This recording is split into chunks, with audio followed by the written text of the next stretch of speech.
By the late 1890s, the vast American frontier was a shadow of its former self. The buffalo were gone, and the indigenous nations faced a grim survival, confined to bleak reservations. Families struggled against hunger and the systematic erosion of their ancient cultures. The light of hope was fading fast.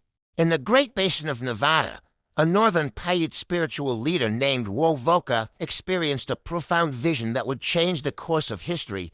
Wovoka spoke of a coming renewal, where the earth would be restored and ancestors would return. He preached a message of peace and sacred unity. This vision manifested in the ghost dance, a rhythmic circle ceremony performed under the stars. It was a spiritual plea for a world without suffering to those dancing. It was a source of identity and faith. They believed that through this devotion, the traditional way of life could be preserved.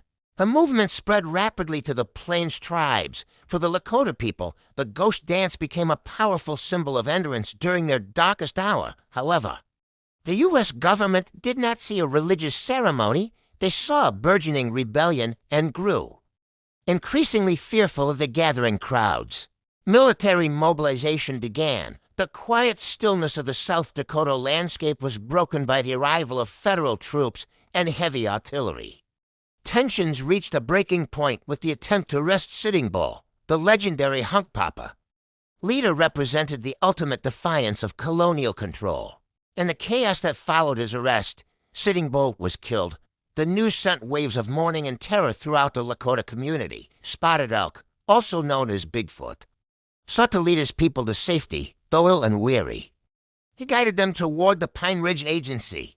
They were intercepted by the 7th Cavalry at Wounded Knee Creek. The Lakota were exhausted, freezing, and outnumbered by a disciplined military force on the morning of December 29th.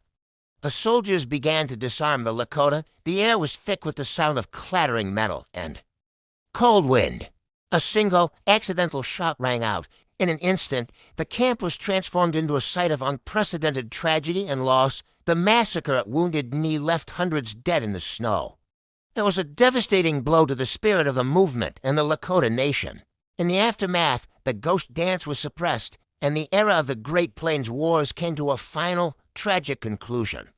The legacy of Wounded Knee remains a profound scar on the history of the American West, a reminder of the cost of fear and cultural misunderstanding. Yet, the story of the ghost dance is also one of enduring faith. The memory of those who dance continues to inspire a search for truth today. We remember Wounded Knee not just as a tragedy, but as a testament to a people's struggle to hold on to their identity in the face of change.